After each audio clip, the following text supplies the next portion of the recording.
베레시트 바라 엘로힘 엣 하샤마임 베엣 하아레츠 할렐루야. 태초에 하나님이 천지를 창조하시니라. 이 입술들이 이제 막 따싹따싹따싹 하니까 너무 감사합니다. 늘 창세기 1장 1절은 하나님의 주권적인 선포예요. 세계적인 그 어떤 석학들도 이 선포 앞에 무릎을 꿇는 거예요. 아니 어떻게 그런 선포를 할 수가 있는가. 그래서 하나님의 이 주권적인 역사, 열왕기를 공부하는데요. 열왕기는 이제 멜라킴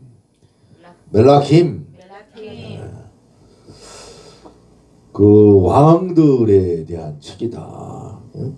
왕들에 대한 책 열왕기 1장 1절을 보니까 다윗 왕이 나이가 많아 늙으니 이불을 덮어도 따뜻하지 아니한지라. 제가 어저께 좀 모인 쪽은 좀 나이가 드신 분들이 많이 모였는데 이 말씀 선포했더니 다 아시는 말씀인데도 갑자기 막 은혜가 임해가지고 이 나이가 많고 이불을 덮으니까 따뜻하지가 않았나 봐 전부들. 그래요. 예, 그러니 이 사건은 무슨 사건이냐면 죽을 때가 됐다는 거야. 죽을 때가 됐고 죽어야 하는 거예요. 다윗 왕이 죽어야 다음 세대가 시작되는 거죠. 다윗 왕만 어떻게 계속 얘기할까요? 이 성경은 오고 오는 세대들에게 이야기하는 책이죠. 이 다음 세대가 어떻게 살 거냐. 우리 다음 세대가 참 잘 살아야 할 터인데 대한민국의 후손들이 정말 하나님 은혜 가운데 남북 간의 이 분열이 이 상태가 좀 빨리 사라지고 하나된 국가가 되어서 정말 세계 역사를 세계 역사까지는 하지 않더라도 우리 자체적으로 한민족이 정말 단결된 그런 모습들을 보이면서 살아가야 할 터인데 우리의 이런 모임들이 미랄이 되어서 하나님 은혜와 축복의 이 씨앗들이 계속 번성해 나갈 수 있기를 바랍니다. 예, 열왕기를 오늘 공부하는데요. 열왕기라는 개념은 이제 우리가 사무엘서 공부할 때도 제가 말씀을 드렸었습니다만은 뭡니까? 선지자적인 개념에서 생각을 좀 할 필요가 있어요. 제1왕국서, 2왕국서, 가톨릭 같은 경우는 1왕국, 또 2왕국서, 제3왕국서 이런 식으로다가 70인역을 기독교에서는 그냥 열왕기 상하, 또 사무엘 상하 이렇게 했단 말이에요. 그래서 이런 부분에 왜 사무엘서는 사무엘이라고 했는가 지난 시간에 얘기했으니까요. 자, 이 선지서 개념을 갖고 있다. 유대교 쪽에서는 유대교 쪽 개념도 상당히 중요한 개념입니다. 왜냐하면 유대교 쪽의 배경을 알아야 예수님이 왜 유대교에 대해서 지탄을 했는가도 나오는 것이고 또 유대인들이 뭘 모르고 있었기 때문에 예수님이 말씀을 하셨는가. 서로의 해석 차이란 말이에요. 왜 너는 알지도 못하면서 아는 척하느냐 이거예요. 오늘날도 우리도 마찬가지예요. 성경 말씀을 아는 척하면서 왜 토라의 말씀도 모르고 히브리 원어도 읽을 줄 모르고 원어에 대한 사상 담겨 있는 것도 모르고 고대 건등의 배경적 지식도 없고 이러냐 말이에요. 성도들이 복잡하니까 복잡해도 알릴 건 알려야지. 알게 할 건 알게 해야지. 왜 성도들을 무식하게 만드느냐 이거예요. 성도들은 원래 무식하니까 이상한 소리 하고 있어. 지가 무식한 거지 왜 성도가 무식해. 요즘 성도들이 얼마나 똑똑합니까?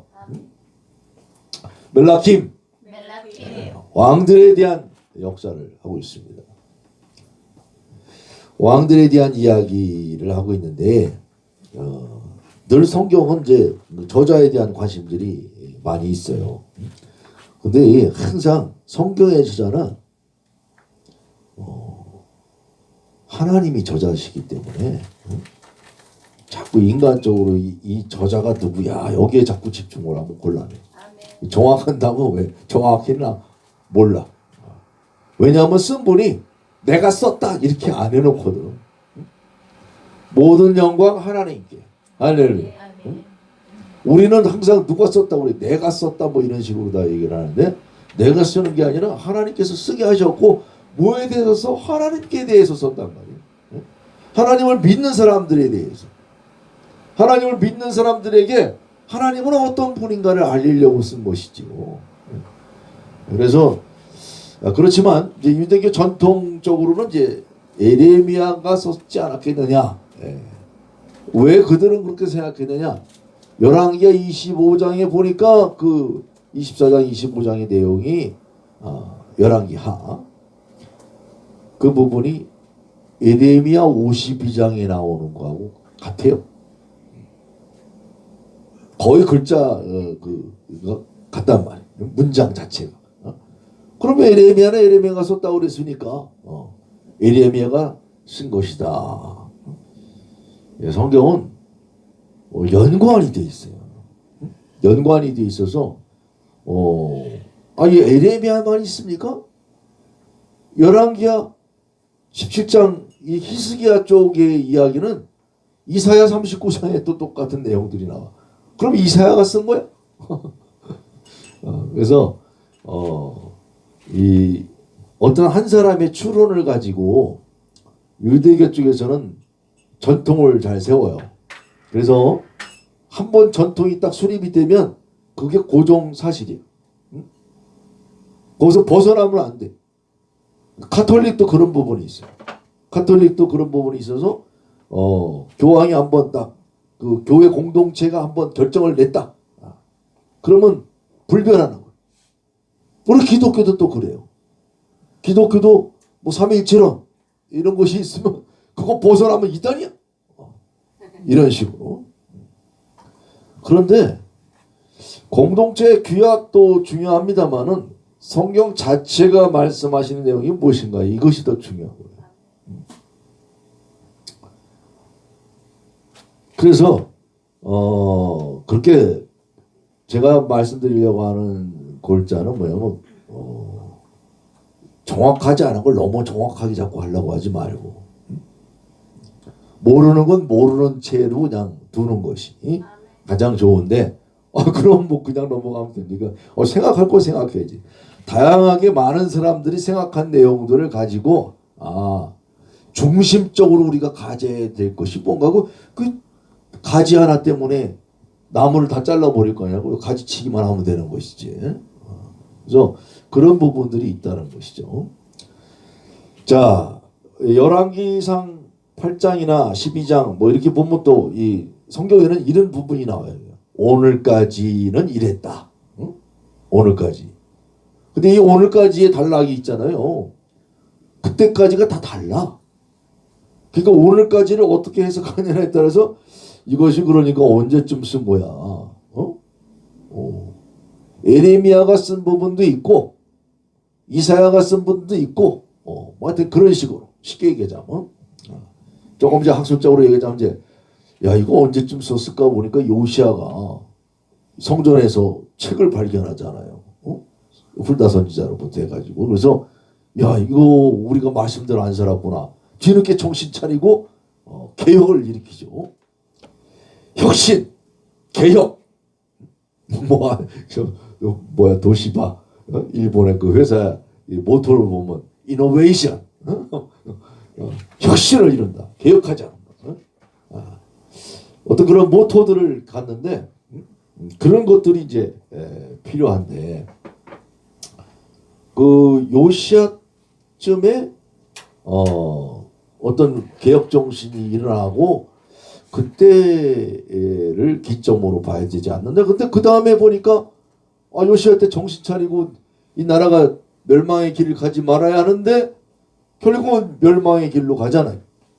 그리고 바벨론 역사로 가는 정황이 너무 놀라운 거, 처음에는 다윗이 어떻고 또 이스라엘 왕의 역대 지략에 보면 이렇다, 또 유다 왕의 역대 지략에 보면 이렇다 이러면서 왕들에 대한 역사를 할 때 북이스라엘의 달력을 얘기하고 남유다의 달력을 얘기하다가 열왕기하 마지막에 가서는 바벨론 원년에 이렇게 나온단 말이에요. 예? 바벨론에 멸망해가지고 바벨론 달력이 나온단 말이에요.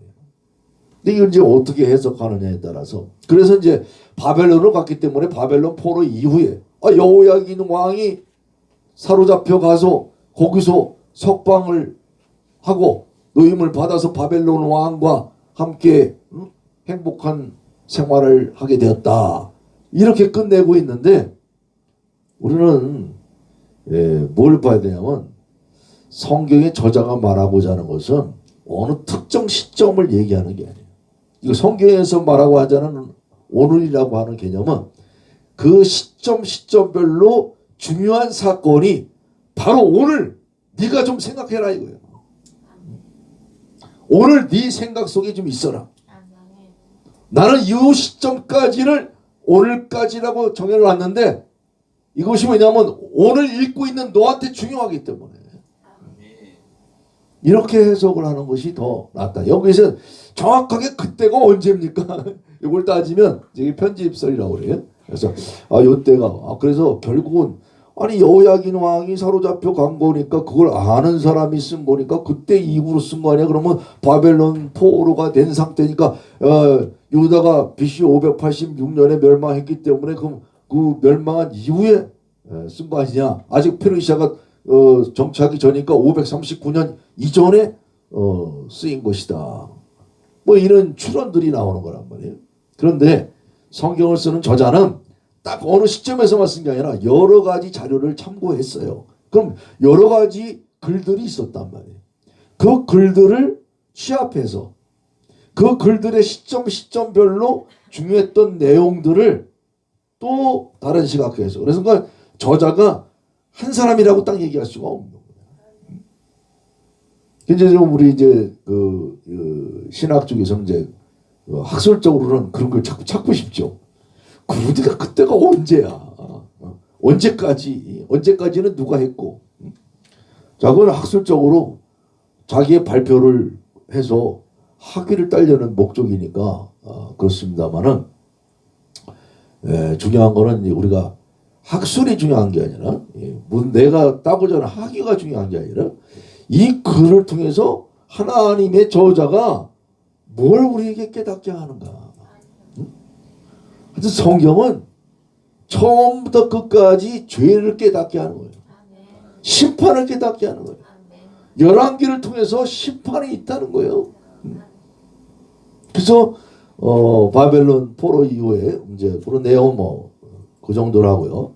나머지 책들이야 이제 오늘 유인물 나눠드린 거 한번 쭉 읽어보면서 이런 시각들도 있구나 이렇게 이제 살펴보면 되고요. 자, 열왕기는 열왕기 상하로 우리가 나눴는데 그 책 분량을 나누는 것 때문에 그렇게 나눴고, 근데 나누는 또 분량도 굉장히 중요해요. 왜 딱 그까지만 나눴을까, 그죠? 열왕기는 우리가 지금 이제 읽고 있는 성경으로는 열왕기 상은 몇 장까지 있죠? 22장. 열왕기하는 25장. 그 도합 합치면 47장. 그래서 이런 속에서 중심 단락들이 있다. 이거 중심 단락. 쉽게 얘기하면. 그래서 그런 것들을 좀 살펴보는데 간단하게 얘기하자면 이제 열왕기상은 22장 가운데서 11장까지는 솔로몬의 통치를 다뤄요. 그 가만히 생각해봐요. 왜 내가 이 말씀을 드린 거냐면 이 47장 가운데 11장이 솔로몬에 대한 얘기야. 솔로몬 왕에 대해서만. 아니 왕들이 북이스라엘의 20명, 남유다의 22명, 42명이에요. 42명 가운데 47장에 한 장씩만 배열을 해도 안 될 텐데 한 사람에 대해서만 그렇게 11장에 걸쳐서 다루고 있다. 그 얘기는 뭔가 이 솔로몬의 통치 기간을 통하여서 그 중심 잣대를 놓고 얘기하고 싶은 게 있는 거죠. 중요하다는 거죠. 좀 이따 나오겠습니다만 이 가운데서도 가장 중요한 건 뭐냐면 솔로몬 이야기에서 가장 중요한 핵심, 또 열왕기 전체에서 가장 중요한 핵심, 또 이 성경 전체를 통해서 가장 중요한 핵심은 뭐냐? 열왕기상 6장의 성전 건축이에요. 성전이 건축됐어. 그래서 그 성전 건축을 둘러싼 이런 내용들을 가지고 좀 알아보기를 원합니다. 자, 12장부터 22장까지는 솔로몬이 11장에 보니까는 하나님이 그렇게 은혜를 줬는데 범죄함으로 인해서 솔로몬의 죄 때문에 남과 북이 나눠지게 되더라. 그래서 북이스라엘을 여로보암이 반기를 들어가지고 우리가 다윗의 이세의 집안과 우리가 뭐 볼 게 있냐? 니네끼리 살고 우리는 우리끼리 살자. 이세의 집안에 열심히 충성해 줬는데 어째 이렇게 우리를 힘들게 하느냐? 이러고서는 떨어져 나가죠. 그래서 북이스라엘의 북왕국의 아하시아 왕까지 분열 왕국의 역사를 기록하고 있어요. 열왕기 상에서 뭐 또 단락을 어떻게 나누느냐에 달라지지만 우리가 열왕기를 상하로 나눴으니까 그러면 초대교회 사람들이 헬라어 역본으로 70인역을 하신 분들이 상 쪽에 이렇게 22장까지만 단락을 나눈 것은 왜 그랬을까? 그 뭔가 아시아까지 그때까지의 기록이 어떤 구분이 되기 때문에 그런 거예요. 구분이 되기 때문에. 이때까지는 어떤 이야기인가? 이 전환점이 있단 말이죠. 그런 전환점을 가지고 이제 판도가 새롭게 바뀌어지는 것을 이야기하기 위해서 그렇게 나눠졌구나 까지만 살펴보면서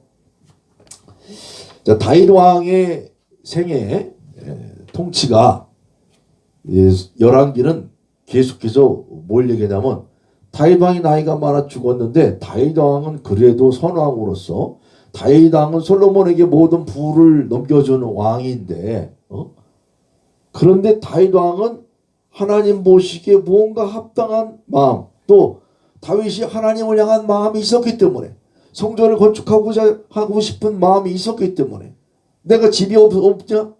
있을 데가 없어갖고 너한테 집 져달라고 그랬냐? 그런데 하나님께서 네 후손에게는 그런 집을 허락하겠다. 그러나 그것도 하나님이 직접 계시는 게 아니라 내 이름을 통해서 그 이름을 통해서 깨닫게끔 하시기 위해서. 그런데 그 다윗의 마음과 왜 솔로몬이 부를 갖고 다윗의 이후에 큰 통치를 갖게 되었는데 솔로몬은 범죄했기 때문에 솔로몬은 하나님 마음에 합당한 사람이 아니야. 그리고 사무엘서에서 얘기했던 내용이 뭐였죠? 다윗 언약. 다윗과는 언약을 맺으셨다. 하나님께서 선물로 무조건적인 언약. 다윗이 뭐 잘해서 그런 게 아니에요. 물론 마음이 이쁘기도 했지만 하나님께서 주신 선물이야. 우리가 성경을 통해서 늘 알 수 있는 건 자꾸 우리가 뭐 좀 믿음 생활하다 보면 믿음이 있는 걸 은근히 자랑하는 분들이 있어. 자랑할 게 전혀 없는 거야. 자랑하는 순간 믿음은 걷어가는 거예요. 그건 지 열심이죠. 선물로 주어진 것뿐인데. 그러니까 하나님 은혜를 알면 오늘도 이 솔로몬 이야기를 통해 가지고 솔로몬도 버림을 지금 받는 거예요. 그래서 계속 어떤 얘기가 나오냐면 다윗 왕의 그 마음을 갖고 있지 못했더라. 성경은 계속 왕들, 유다 왕들을 평가할 때 그렇게 평가를 하고 있어요. 그리고 다윗 왕의 마음을 자꾸 얘기하는 것은 뭐냐면 다윗에게 하나님께서 주신 언약이 있단 말이죠. 그 역사를 알아야 돼. 다윗에게 어떻게 역사를 하고 다윗을 통해서 하나님은 하나님의 나라를 어떻게 펼쳐가고 싶어 하시는가를 알아야 한단 말이죠. 그런데 북왕국에 대해서 설명을 할 때는 북왕국의 왕들은 전부 악한 왕으로 묘사가 되고 있어요. 북왕국의 이스라엘은 한 번도 여로보암의 죄에서 벗어나지를 못했다고 그래요. 여기는 죄의 원흉이 누구냐? 여로보암. 여로보암의 죄 때문에. 여로보암은 이제 라브는 뭐냐? 많다는 거예요. 예? 라브. 크다. 라비어. 이런 거예요. 예? 라브. 많은 자. 큰 자. 뭐 이런 거죠. 예. 근데, 암이 뭐냐? 백성을 암이라고 해요. 예? 히브리어로. 그러니까, 암이, 백성이 많은 거예요. 이스라엘의 여로보암 왕은 10지파가 따르고 있잖아요. 그러니까 많은 무리가 또 북이스라엘은 많은 게 나와.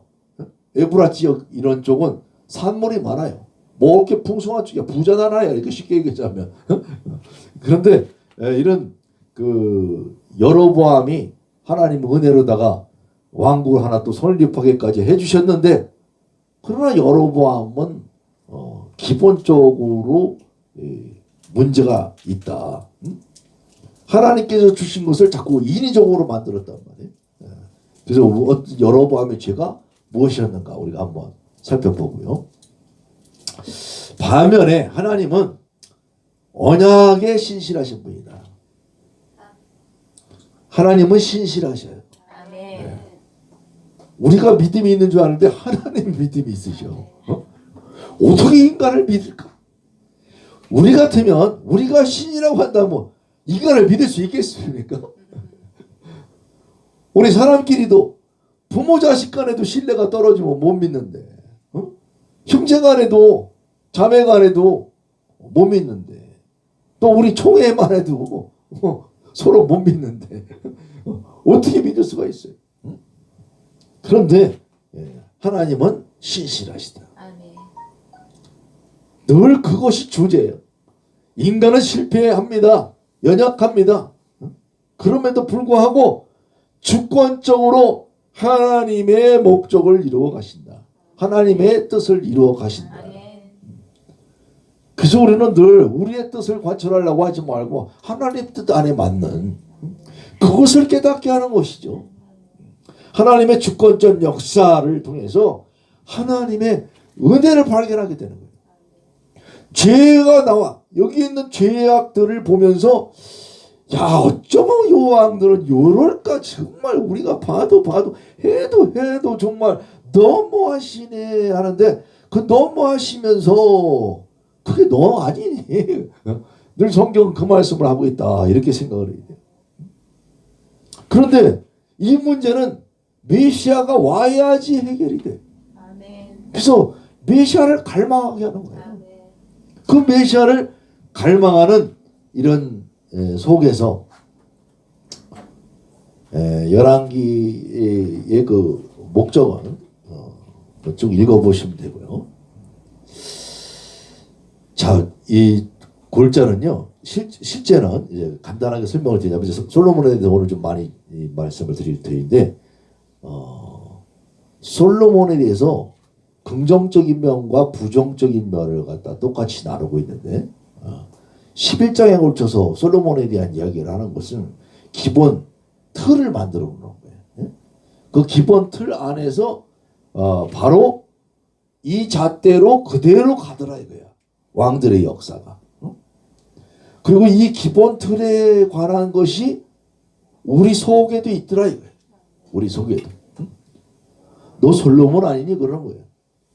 우리가 하나님의 은혜가 임하면요, 온 세상이 다 내 거예요? 아니에요. 온 세상이 다 내 거예요.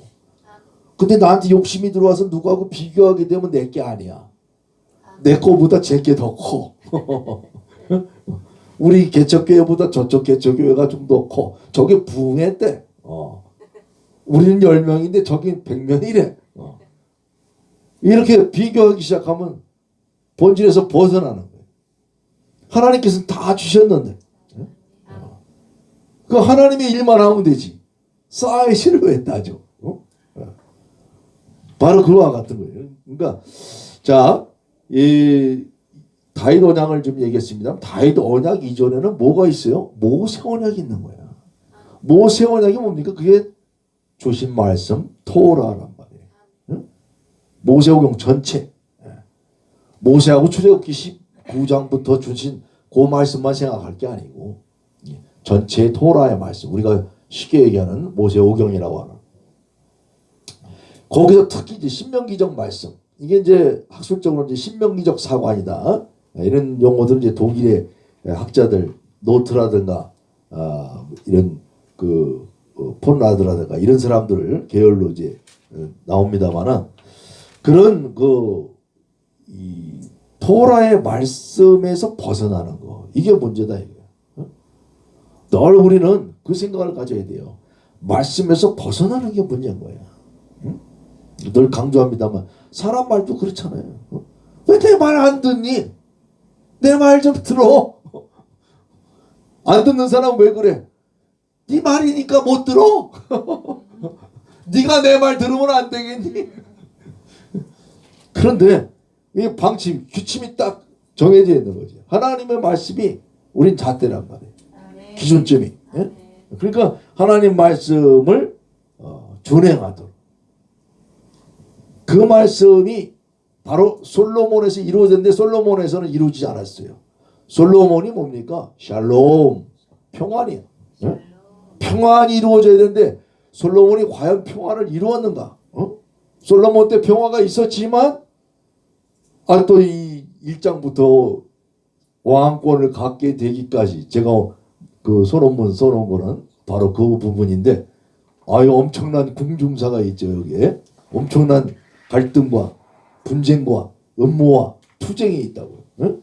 그러니까 한쪽 편에서만 얘기해서 그렇지. 응? 자, 그런데 어쨌든 그런 속에서 진짜 샬롬이 이루어져야 되는데 말로만 샬롬을 해. 샬롬은 어디 안에서 이루어져요? 예수 그리스도 안에서만 이루어지는 거예요. 그리스도가 뭐예요? 메시아.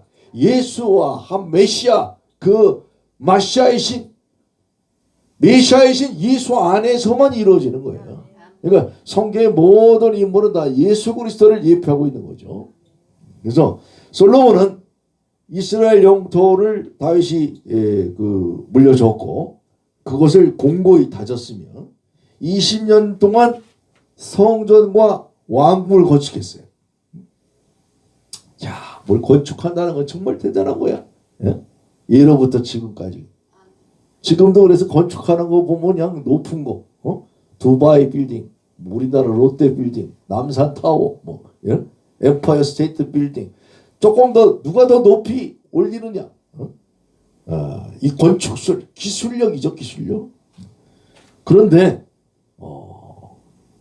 이 묘한 것은 이제 성경을 읽다 보면 하나님 계신 곳 짓겠다고 그러면서 하나님 짓는 곳에는 7년, 자기 왕궁을 짓는 데는 13년. 그러니까 하나님이 중요하다는 거야, 지가 더 중요하다는 거야. 그러니까 이런 부분이 문제가 생긴다고. 예. 그러니까 우리가 인류를 위해서 엠파이어 스테이트 빌딩을 하는 게 아니라 이건 뭐 다 기업은 기업적 목적이 다 있고, 그죠? 멸망의 때는요 순식간인 거야. 아무리 높게 쌓아도, 우리가 9.11 테러 사건을 보세요. 순식간에 한 빌딩을 갖다 그냥 초토화 시켜가지고. 그러면 우리가 한 사람 한 사람이 있었으면 죽지도 않는데 한 곳에 모여 있으면 한 번에 다 죽는다는 걸 알아야지. 이게 번성하는 거 너무 좋아하는 게 아니에요. 오늘날 이 교회도 사이즈가 크면 클수록 쉽게 무너지는 거예요. 무너질 때는 순식간에 무너지는 거예요. 예로부터 이단들이 150년 이상을 가지를 않아요. 우리가 건물 가지고서 자랑하는 거 순식간에 사라지는 거예요. 유럽의 교회가 지금 다 박물관 내고 있는데 성도가 없으면 다 끝나는 거지. 근데 과연 성도가, 어떤 교회가 두 조각 나고 건물이 없어도 모여지는 게 성도죠. 건물이 없다고, 정부가 탄압한다고 교회 안 나오고 그게 무슨 성도야? 정부가 탄압한다고 예배 안 드리고 그게 무슨 목사야? 그러니까 우리가 늘 그런 생각을 해야 돼. 정말 하나님의 이 일이 무엇인가? 주님의 일을 한다고 하면서 내 일을 하는 것은 아닌가? 열왕기를 통해서 이게 남의 나라 얘기도 아니고 또 그 머나먼 2000년 3000년 전의 이야기가 아니고 오늘 현실적으로 나에게 벌어지고 있는 사실이라는 걸 깨닫길 바랍니다. 하나님께서 허락하신 지혜로 솔로몬이 세계적인 명성을 얻었어요. 그래서 이 명성을 얻은 사람들이 전부 모여가지고 저 멀리 스바 여왕까지 와가지고서 당신의 지혜가 우리에게까지 미쳤습니다. 또 솔로몬에게 하나님이 또 은혜를 주니까 바로의 딸도 아내로 막 맞이하고. 우리가 이제 이런 얘기를 하면 말이에요. 순수하게 딱 받아들이는 사람이 있고 바로왕이 바로왕의 딸과 결혼을 했으면 이집트 누구하고 결혼한 거야? 근데 이름이 안 나와 있어. 아니 다른 여자들은 이름이 나와 있는데 그냥 바로의 딸이야. 그 어떤 바로의 딸이야? 궁금해요? 안 궁금해요? 궁금해요. 그런데 성경은 궁금한 사람은 궁금하게끔 일부러 내버려 두고 있어요. 왜 그랬을까? 몰라서 그랬을까? 뭔가 거기에는 장치가 있다는 걸 알아야 돼. 넘어질 자에게 넘어질 만한 그런 걸림돌 될 거를 일부러 놨다라는 생각을 해야죠. 아니 글을 쓰시는 분이 그렇게 허투게 했었겠냐고. 이따가 이 구조를 보겠습니다만 완벽해. 하나님의 글은 정확해. 뭐 한치 오차도 없이 일부러 그렇게 썼구나를 알게끔 하신다고. 그리고 이 스바 여왕 어디야? 이집트 이디오피아 영화야? 여자야? 아니면 예멘 쪽의 여자야? 뭐 아무리 따져도 지금 발견되는 건 없어요. 근데 거기에 이런 여인들의 이야기를 통해서 하시고 싶은 말씀이 있다 이거예요. 자, 그리고 인생 후반에 이방인 아내들로 인해서 솔로몬의 마음이 변절이 되죠. 그래서 하나님을 향한 열정이 사라지게 되고, 하나님을 향한 마음이 나눠졌다는 것이 왕국이 분열된다 이렇게 얘기를 하는 거예요. 그러니까 오늘날도 우리가 어때요? 내 마음이 분열되면은 하나님 나라도 분열이 되는 거예요. 그 잘못 오해를 하게 되면 뭐냐면 신학 공부도 잘못하다 보면 지금까지 내가 믿은 신앙은 다 허당이네. 지금까지 믿어온 하나님이 이끌으셨는데 허당을 만드시겠어요? 그러니까 이 신학을 잘못 오해하면 신학은 다 나쁜 것이다. 신학 굉장히 중요한 거죠. 하나님을 사랑하기 때문에 신학을 열심히 하는 거야. 신학을 하지 않고 자기 신앙을 그냥 갖고 있으니까 문제인 거지. 자기 신앙이 뭐냐고. 다 지가 믿고 싶은 거 믿는 거야. 나쁘게 얘기하면. 도대체 뭘 믿는 거야. 그 대한민국의 교회 깨어나라. 일어나라. 잘못해서 자꾸 세미나 좋아하고 그러면 안 돼요. 직접 책을 읽고 문헌들을 뒤져보고 고민하고 연구한 사람들도 존중하고, 또 연구한 사람들 가운데는 자기 자랑들만 하는 사람들이 있기 때문에 모든 자랑은 어디에? 하나님께. 예? 그래서 하나님이 하시는구나. 솔로몬 왕에 대한 이야기는 11장에 걸쳐서 중요한 기록으로 이후의 역사에 대한 예언적 그림을 보여주고 있다. 할렐루야. 자, 열왕기 상하는요, 또한 솔로몬 이야기만 하는 것이 아니에요. 그 가운데는 왕들의 이야기를 하면서 하나님의 사자들에 대한 얘기가 나와. 하나님의 메신저들, 선지자들. 그래서 하나님의 선지자들이 뭐 이름들이 많이 나오죠. 근데 대표적인 이름은 엘리야와 엘리사에 대한 얘기가 나와. 이 왕들의 계승 문제에서 다윗 왕과 솔로몬 왕과 그 이후에 르호보암과 이런 왕들의 역사, 왕들의 계보, 계승이 제대로 돼야 돼요. 계승이 제대로 돼야 되는데 선지자들의 이야기도 갑자기 불쑥 튀어나오던 선지자들이 아니라 엘리야와 엘리사는 선지자들의 계승 문제를 다루고 있어. 선지자도 아무나 세우는 게 아니다 이거예요. 하나님께서 세우고자 하는 자를 세우고 또 엘리사를 통해서는 우리가 깨닫게 하시는 게 뭐냐면 학교가 있어. 깜짝 놀라는 거죠. 아, 학교가 있구나. 그 누구의 문화상인가 이게 지금 중요한 거예요. 누구의 문화생이냐. 그래서 왕들의 계승이 아닌 엘리야로부터 엘리사에게 이루어지는 선지자들의 계승도 또 예언적 그림을 보여주고 있다. 예수님은 오셔가지고 하신 세례 요한까지가 엘리야의 사역이다. 그러면 엘리사의 사역을 하고 계신다는 얘기죠.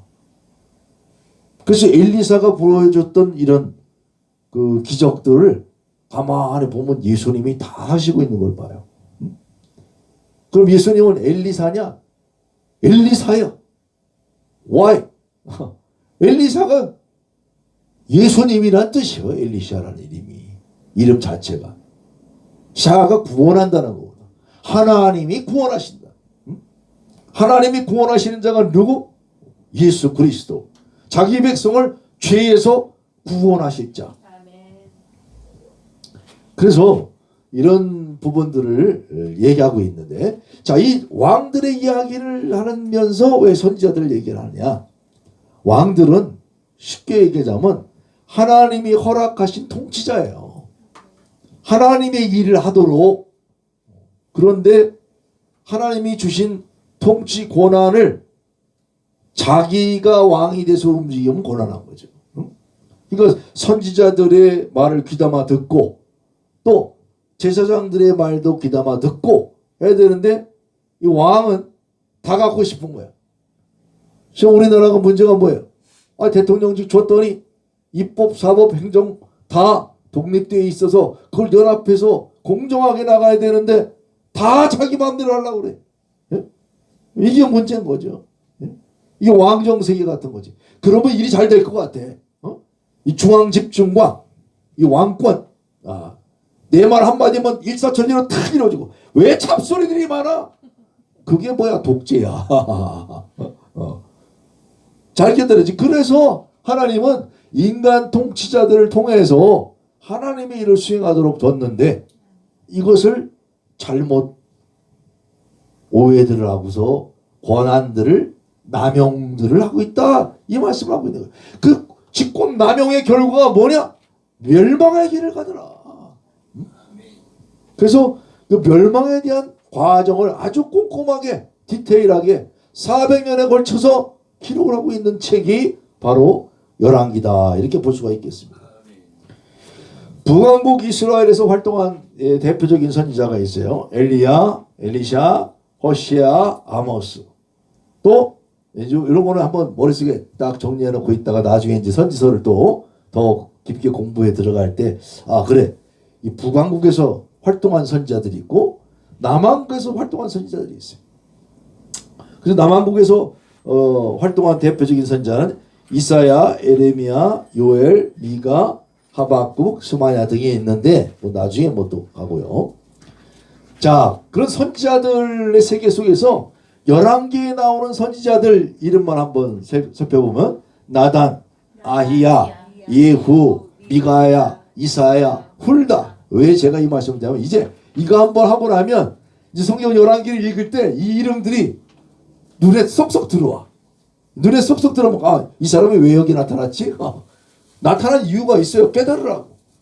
그러니까 그 안에 이 선지자들을 통해서 중심 메시지가 있기 때문에 선지자들을 대동시키는 거예요.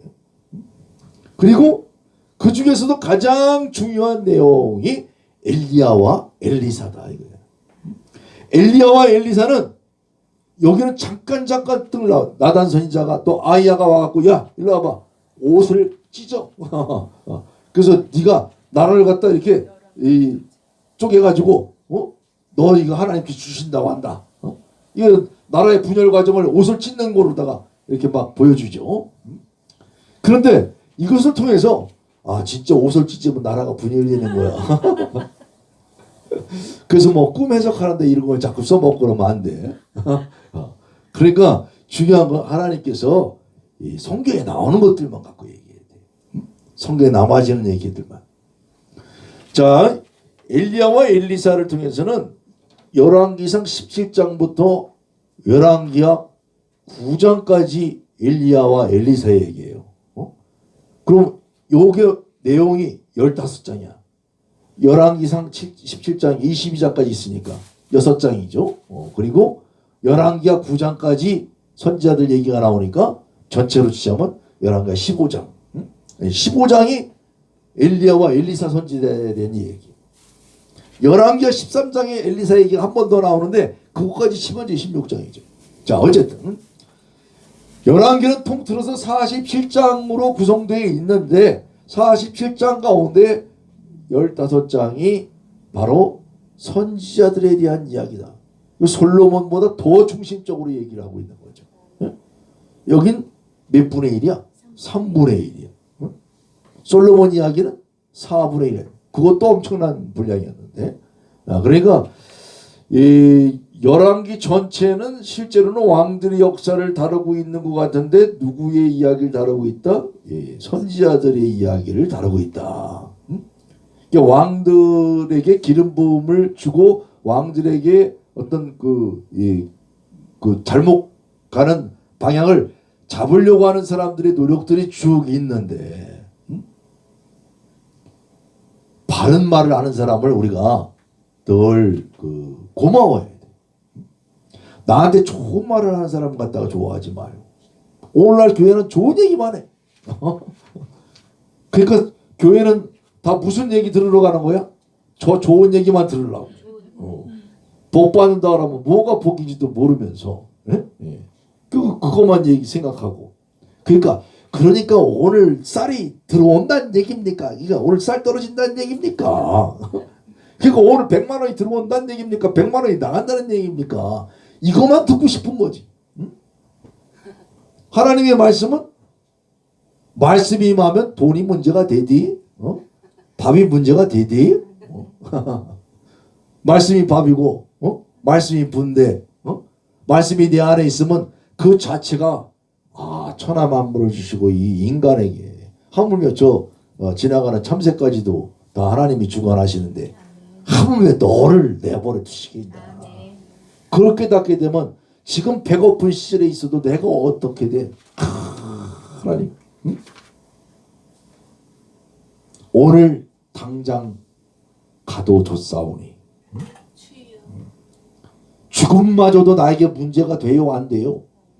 문제가 안 되는 게 그게 신앙인데 잘못 복음이 들어오면 오늘 내가 왜 죽어야 돼요? 제가 죽으면 안 돼요. 목사님이 대신 죽으시지 이런단 말이에요. 물론 목사님이 대신 죽어야지. 목사도 저보고 대신 죽으라면 왜 내가 죽어야 돼요? 성도님이 죽으시면 안 될까요? 서로가 먼저 죽으려고 해야 되는데 사도 바울을 서신을 보면요, 저는 자기 목숨이라도 빼서 날 주려고 했다 이렇게 기록하고 있는데 성도라는 게 뭡니까? 이 교회라는 게 뭐 교회 공동체가 서로가 서로를 위해서 죽어줄 수 있는 자들이 그게 성도죠. 아멘 한 사람들은 저를 위해서 죽을 수 있다는 건가요? 할렐루야. 하나님을 위해서. 자, 열왕기는 왕들의 책인가? 왕들의 책이기도 하면서 꼭 그것만은 아니구나. 선지자들의 책인가? 선지자들의 책이기도 하면서 선지자들만을 위한 책이 아니죠. 그러니까 하나님의 통치 대행자를 통해서 왕들을 교정시키는 선지자들의 역할을 감당하고 있고 또 열왕기 전체는 왕들의 불순종으로 인해서 멸망해가는 한 나라의 멸망. 저만 죽으면 괜찮아. 왕 때문에 백성이 다 죽는단 말이에요. 지도자 한 사람이 전체를 다 이끌어가는 건데 그러나 그 속에서도 우리가 가야 될 나라 멸망해야 될 나라는 멸망해야 돼요. 늘 제가 말씀드리지만 이시조선은 잘 망했어요. 예? 저도 양반 성씨라 그때 양반 생활하고 있었겠지만 그러나 내가 이씨가 아니면 언제 숙청당할지 모르는 거야. 그러니까 역사를 주관하시는 하나님, 이 나라가 왕조가 아무리 바뀌어도 그 전체 역사를 주관하시는 하나님을 만나길 바랍니다. 그 모든 이야기는 다 메시아가 올 때까지의 그림자예요. 그래서 진정한 왕은 메시아가 오셔야 되는데 그분은 바로 우리 주 예수 그리스도, 예수와 메시아, 예수와 메시아, 예수와 메시아. 자, 열왕기는 어떤 책인가? 계속 반복합니다. 12지파를 연합해서 하나의 통일된 국가 체제를 갖게 되고, 이 다윗 왕은 이 사울 왕을 패하지 아니하고 하나님께서 기름 부으시는데, 그래서 다윗 왕이 훌륭한 것은 하나님의 기름 부음의 역사를 자기 멋대로 하지는 않았단 말이에요. 하나님 뜻에 맞추어서. 그래서 하나님이 때가 되니까 12지파가 다 한 지파가 하나의 왕국을 이루게끔 했는데, 다윗 왕으로부터 솔로몬으로 권력이 이양된 후에는, 자, 계속 강조합니다. 예루살렘 성전. 이 성전에 대한 개념이 굉장히 중요한 거예요. 성전은 좀 더 나아가면 어디까지 확대가 됩니까? 이 성전은 하나님이 계신 곳이야. 하나님이 계신 곳은 창세기에 있어. 에덴에 있었던 그 사건까지 가는 거예요.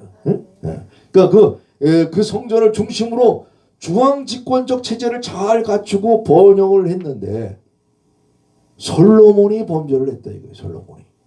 그래서 솔로몬의 악으로 인해서 솔로몬이 죽고 난 다음에 나라가 남북으로 분열되었고, 그 북왕국은 여로보암의 죄에서 벗어나지 못하고 아시리아에서 멸망했다. 자, 북이스라엘은 뭐 때문에 멸망했다? 여로보암의 죄 때문에. 어디에 멸망했다? 아수르에게 멸망했다. 근데 남유다는 누구의 죄 때문에? 열왕기 하야에 때인지 공부합니다만 므낫세의 죄 때문에. 그래서 므낫세의 죄 때문에 결국은 유다왕 여호야긴이 바벨론에 사로잡혀 갔다가 석방되는 곳으로 많은 교훈과 깨달음을 얻게 하고 있다. 그래서 이제 열왕기를 이제 읽으면 이제 이 중심을 갖고 이제 읽어야 재미가 뭐냐? 아니 북이스라엘 이름도 비슷하고 말이야. 이거 헷갈려. 이거 지금 북 얘기를 하는 거야, 남 얘기를 하는 거야. 그리고 도대체 이게 뭐가 잘못됐다는 거야. 근데 선지자들이 책망하는 걸 보면 금방금방 나오죠. 그래서 이제 열왕기를 읽을 때 좀 더 손쉽게 읽으실 수가 있으리라고 봅니다. 자, 신학적인 논의는 아까 대충 말씀드렸는데, 저자가 독창인가, 한 사람의 저자가 딱 썼다라고 하기보다는 여러 사람이, 물론 최종적으로는 한 사람이 다 정리했겠습니다만, 자, 참고한 자료들은 솔로몬의 행장, 유다 왕과 이스라엘 왕 역대 지략, 또 나단과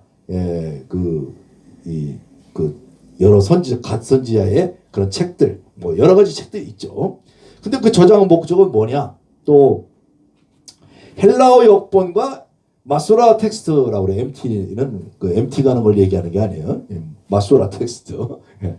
마소라 텍스트의 차이가 뭐냐? 나중에 기회가 되면 또 한번 따로 말씀을 드리겠습니다만, 헬라어 역본과 마소라 사본이 차이가 있어. 그래서 보면 성경은 이 얘기를 알아야 돼요. 열왕기에 나오는 말씀을 두 개를 비교하면 내용이 틀린 부분들이 있단 말이에요. 전체 맥락은 비슷하지만 일단 글자 수도 다르고 또 뺀 부분들이 있단 말이에요. 근데 우리가 오늘날 유대교에서 성경을 열심히 이렇게 이 책으로 만들고 사본을 보존해 왔다고 하니까 마소라 텍스트를 학술적으로도 그렇고 굉장히 존중해주고 하는데, 여기에는 묘한 것들이 있다는 것을 깨달아야 돼요.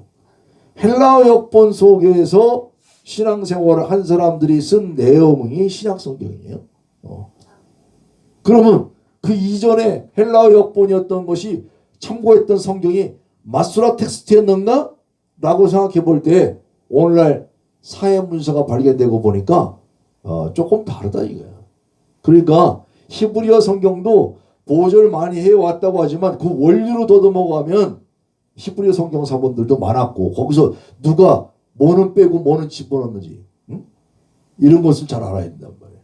그래서 사본학이라고 하는 것은 그 원본의 진위 속으로 들어가려고 하는 건데 오늘날 남아있는 성경은 전부 사본이기 때문에 진짜 원본의 향방을 알 수가 없어요. 왜 그랬을까요? 하나님께서 일부러 그렇게 하시는 거야. 원본을 못 찾게끔 해놓으셨어요. 이미. 그 자꾸 원본을 찾는 건 뭐냐면 사본학이라고 하는 것은 여러 사본들을 통해서 자 주로 이제 길어진 부분이 있으면 야, 그 말이라는 게 우리도 그렇잖아. 이렇게 글 쓸 때 보면은 누가 좀 더 이렇게 많이 덧붙였어. 똑같은 사실을 했는데 그러면 많이 쓴 것이 좀 문제가 있다 이렇게 보는 거예요. 짧은 글이 더 진실에 가깝다 이렇게 보는 거예요. 좀 길이가 늘어졌다는 얘기는 뭐냐면 덧붙였다 이렇게 보는 거예요. 그래서 리포트 쓸 때 보면은 꼭 빌려준 사람이 더 잘 써갖고 오잖아. 쉽게 얘기하자면 그렇게 되는 거예요. 그래서 그래서 믿을 만한 본문이 뭐냐 이제 이런 것들 찾는데 그런 거는 이제 학술 서적 이런 것들 보면 많이들 나와 있어요. 인터넷으로 요즘 그 DB가 잘 돼 있어가지고 검색하면 논문들이 많아. 그 논문을 통해서 서로 보는데 그러나 논문마저도 특히 대한민국에 나오는 논문은 우리 반성 많이 해야 돼. 다 편집하고 짜집기 하고 다 지 거라고 하는데 알고 보면 남의 거 뺏겨다가 그것도 지 생각 조금 집어넣고 남의 생각은 왕창 넣고 그게 내 생각이다 하고 도둑질하고 말이지. 이런 도둑질하면 안 돼요. 그래서 이 연대기의 어떤 상호 모순점이 또 발견이 돼요. 성경을 보면 연대를 측정해 보면 안 맞는 게 있어. 성경 자체. 그러면 제가 말씀드리잖아요. 그 자체로 내버려 둬야 되고 억지로 뜯어고치려고 하면 안 돼. 그러나 오늘 제가 지금 들린 틸레 연대기하고 존 브라이트 연대기 이런 거는 이제 학자들이 막 연구해서 놓은 거니까 샘플을 내가 드리는 거예요. 그건 제가 정리한 게 아니라 제가 아는 목사님이 아니 이거 공부한다고 그러니까 내가 좀 더 좋은 자료를 줄게요 하고 최천봉 목사님이란 분이 있어요. 이 자리를 빌어서 감사를 드립니다. 그래서 그분이 아주 여러 책을 참고해가지고 아주 정확한 샘플을 갖다 오늘 저한테 주신 거예요. 자, 연대기는 상호 모순점이 있는가 이제 이런 것들을 또 보고 그러는데 이 연대기에 대한 부분도 깊게 들어가면 쉽게 해결할 수 있는 문제가 없어요. 그러나 우리가 기본적인 방침이 있어야 하기 때문에 BC 722년에 바벨론 아수르에 멸망했다. BC 580년에 멸망했다면 고기 정도로 같이 이렇게 나가야지 그게 587년입니까? 586년입니까? 그게 6월달입니까? 1월달입니까? 너무 여기에 집착하지 말기 바랍니다. 자, 그리고 자, 이 북이스라엘 여로보암의 죄를 비판하고 남유다는 조금 특징이 다르다. 솔로몬과 같지 않았다. 솔로몬처럼 그랬다. 이렇게 얘기를 안 하고 다윗 왕과 같지 않은 점이 기준점이 되고 있다는 거야. 남유다는. 그 이야기는 뭐냐면 다윗과 약속하신 하나님의 약속을 깨닫게끔 하는 거예요. 다윗이 왜 인정을 받았는가를 자꾸 깨닫게 하는 거예요. 다윗도 나쁜 놈이에요 이런 생각하는 게 아니라 다윗 왕을 통해서 어떤 걸 주었느냐. 다윗 왕의 후손에게. 그래서 사도 바울은 뭐라고 그래? 후손들이 아니라 후손에게. 아브라함의 후손들이 아니라 후손에게. 그러면 특징적인 후손이 있다는 거죠. 그래서 그 후손에 대한 얘기 그것을 강조하고 또 다윗 왕은 기름 부음 받은 자를 그가 내 멋대로 막 움직이지 않았단 말이에요. 늘 하나님의 뜻을 살피고 죄는 저질렀지만 그래서 그 죄의 값을 나중에 또 다 받았듯이 바로 다윗과 같이 늘 돌이킬 수 있어야죠. 깨닫고 벌을 받을 수도 있어야지. 벌을 받게 되니까 거꾸로 하나님의 은혜를 발견하고 하나님 내가 잘못했습니다. 이러는데 잘못을 끝까지 인정하지 않는 거. 참 이 자리를 위해서 저희 아버님이 물론 내가 그렇게 한 건 아닌데 그게 나는 이제 솔직히 갑자기 내 얘기하니까 미안한데 그 회초리를 대잖아요. 그러면 잘못됐다는 말을 하고 싶은데 잘못했기 때문에 말을 못해 미안해서. 근데 우리 아버님은 그 말을 안 한다고 두드려 패는 거야. 이거 잘못 안 했다는 거 아니야? 이러고서는 이 빗자루가 다 부러질 때까지 종 안에 피가 철철 나는데 잘못했어요. 그 얘기를 들으시려고 그렇게 패는 거야. 네. 그 나중에는 결국은 잘못했다고 얘기를 하지 이제. 자, 잘못했을 때 빨리 얘기해야 돼. 할렐루야. 아멘. 그 얘기하려고 내가 치보를 얘기했어. 늘 오늘 당장 회개할 수 있는 우리 모두가 되길 바랍니다. 아멘. 예, 북이스라엘 얘기를 나머지 이제 좀 읽어보시고요. 아까 계속 반복된 얘기입니다. 잠시 쉬었다가 열왕기의 이제 거시구조 또 솔로몬에 이르는 이야기를 그렇게 통해서 열왕기 이야기를 좀 더 진행하겠습니다. 시간이 좀 됐기 때문에 잠시 휴식한 후에 나머지 분량을 강의하도록 하겠습니다.